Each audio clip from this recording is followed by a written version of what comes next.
And to their bewildering offspring. In 60 seconds, we'll hear Chapter 15, Book 131 of the Barbour family saga. But first, hear this. You just don't know what you're missing if you haven't tried the modern Sure Rinso Blue action. Not just one, like those single-action detergents. It's got power cleaning that pulls out stubborn dirt. And it's got a special bluing action. So you get a wash that's spankin' clean and pure white. Try the modern Rinso Blue. Lever Brothers guarantee it'll please you or your money back.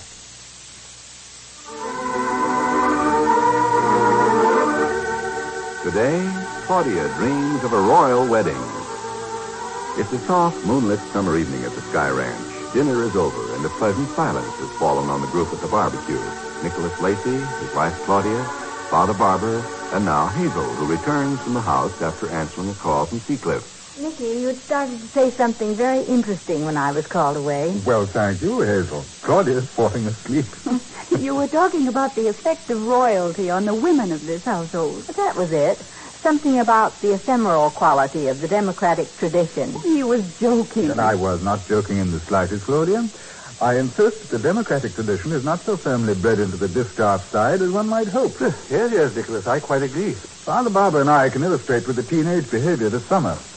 A prince, whether employed or not, and no matter how remote his kingdom in the current of history, the title prince has a galvanizing effect on the girls. And I might say all girls, of all ages. Shall we take him on now, Claude, or wait till morning? Let's hear it all. He is enlarging on his original thesis. I've been keeping my eyes open, Father Barbour. Since David Norwich arrived, I've seen a distinct improvement. Suddenly, adolescents tuck in their shirt tails. Gradually, blue jeans give way to jodhpurs. Oh, poor Jack, the expense must be dreadful. Never have I seen the triplets manifest better manners at the swimming pool, nor display more beautifully modulated voices at dinner, or more Alphonse and Gaston courtesy at the door. Nicky, you're making it sound as if they were little hoydens before David came. Well, they were more natural, my dear. I'm in favor of anyone who can improve this generation's manners, provided it doesn't become serious. Oh, yes. When you present an attractive young man to attractive young women, something serious is always a possibility, Father. Jack's girls are too young, and Penelope is too absorbed in her new dress shop on Telegraph Hill. She hasn't been too absorbed in business so far this week. Here, this is gossip. I refuse to take part in it. I shall go to bed. Where is Penelope? David had an appointment in Palo Alto at the university. And Penny went along for the ride. Something to do with foreign scholarships. I see, for the ride. Yes, well, good night. Father, are you going right to bed? Not if you can suggest anything that will profitably keep me awake. Oh, what an outrageous insult, Nicky. Nicky was making some very profound observations. There's nothing I haven't noticed already myself. Good night. I'll come with you. Here, if you wish, come along. My phone call was from a real estate man. I'd like to talk to you about it, Father. I'll be most interested. Good night. Yes. What did Hazel mean about this becoming serious? About David, I mean. Well, it might, don't you think? Oh, I doubt it. Penny's assistant manager at the shop called this afternoon. Said they really needed Penny to make some decisions. But she postponed going back one more day. She has a date to play tennis with David. Well, perhaps she handled the problems by phone. She was never content to handle problems by phone before. When you said you'd been keeping your eyes open, that's what I thought you meant. Personally, I've never known Penny to spend so much time so exclusively in one man's company. Never in her life. Well. Have you talked to the young man? Of course. Haven't you? No, not at length. He did strike me as less jaded than that type usually is. What type? Oh, the sort you see at Cannes and Monte Carlo. The displaced royalty, usually looking a bit worse for wear. Beth Holly supervised David's education. It was sounder than most. I like him as a person. He's a curious blend of sophistication and naivete. Good heavens. Does he treat you as a prospective mother-in-law?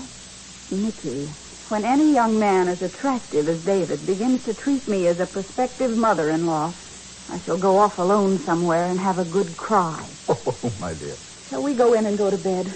I'm chilly. All right, let me check the fire. You sound like Betty. Tell me, is there the merest hint of friction between Jack and Betty? Yes, Nicky, the merest hint. He kissed her warmly when he drove back in town, but I don't think she responded. In fact, I know she didn't. I was watching. You missed all that. You were watching David. Apparently not being too acute there, either. Let's say you were on the right track with only one eye open. What's the trouble with Jack and Betty? Well, I can only tell you how it started. Betty begged Jack to read an article in a woman's magazine called Divorce, the Danger of the Middle Years, and he refused to read it. Why? Well, he insists there are too many parlor psychologists trying to solve other people's problems. For instance, he has a lawyer friend who just secured a divorce for an outstanding marriage counselor, Dr. Morse or somebody, who spent 8 hours a day for a fee advising other people on how to have a happy marriage. And then put on her hat, went home each night, and fought like a tiger with her husband. Well, and so to bed, And so to bed. Oh, Hazel. I'll have to use the phone. Father thinks I made a dreadful mistake. I'll tell you about it while I phone Dan.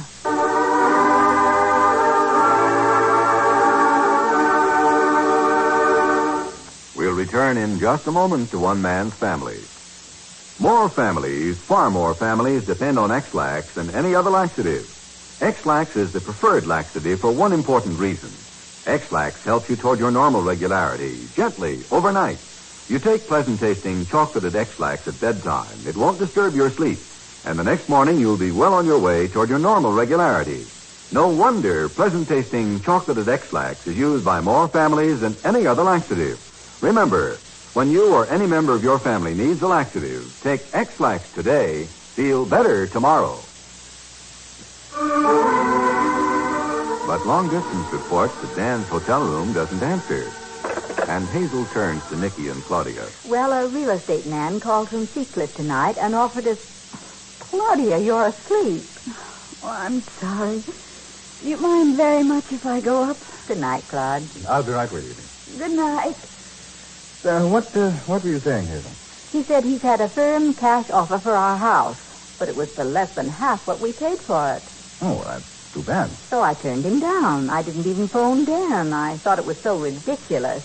Oh? But Father says there's a rule of thumb in the real estate business. Your first firm cash offer is likely to establish the true value. Aha. He says big old houses like ours are frightfully hard to sell these days, and we ought to take our loss and make the best of it. Uh-huh. Do you agree? Good night, David. Oh, I will. 7 sharp. Good night. Oh, hello there, young lady. Oh, hello, Father. Hi, Aunt Hazel. Evening, Fanny. How's your jacket, Penelope? Turn right. There we are. Oh, let me get it. I put in a call to Dan. Hello? Oh, hold on, please. I'll take it on another phone upstairs. They're ringing Dan's room. Will you hang up for me here? Sure. Hey, what are your plans for tomorrow, my dear? Well, David has to see somebody in Montgomery Street, so I'm driving in with him. Uh-huh. They say they need me at the shop, so I'll... Hello, operator? Operator, here I am. Oh, she's on. You can hang up. Tell me, is it true you can be married to a national from another country and still keep your American citizenship if you don't vote abroad in their elections? That seems rather technical. Who asked you the question? Well, David is under the impression there was a Supreme Court ruling to that effect, but he isn't sure. Well, I believe that the Supreme Court ruled that if you vote in a foreign election, you're in danger of your citizenship. But may I ask why you were discussing this problem? Oh, don't worry, Father. He hasn't asked me to marry him. I see. That's good. But he's going to, I think, perhaps tomorrow. Oh. And what provokes that idea? Well, we stopped in a restaurant. He began to look terribly serious and braced himself. But then somebody put a quarter in a jukebox, and we were blasted out by Sinatra singing about love and marriage and a horse and carriage. He loves jukeboxes. Well, if he should ask you, what would you say, Penelope? I don't know, Father. Princess. I'd have to think.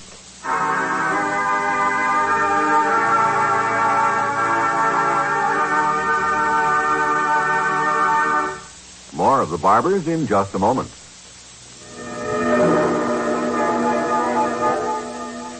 Greg Wheeler felt his blood run cold as he stood on the lake shore and watched the canoe glide slowly by. The beautiful girl seated in the canoe looked neither to right nor left as she passed. Her paddle made no sound as it dipped into the water. And in a moment, she had disappeared into the mist. The girl could only have been Liane, whom Greg had loved. But Liane had drowned in this same lake 20 years ago. This is Ed Hurley, your host on My True Story. You'll want to be listening to tomorrow's drama as Greg Wheeler comes face to face with the memory that's been haunting him for 20 years. My True Story, America's #1 morning radio program, brings you a complete full-hour drama every weekday on NBC. So enjoy My True Story and My True Story's companion program, Burt Park's Bandstand. Together, they make a wonderfully varied morning's listening every weekday over most of these same NBC stations. Mickey, on his way up to bed, passes Hazel's open bedroom door and sees her sitting, looking disconsolate, with the phone on her knees. Good night, Hazel. Night. You talked to Dan? The desk clerk thought he was in, but he seems to have gone out again. You probably forgot to buy a paper. That's an idea. Good night, Mickey. See you in the morning.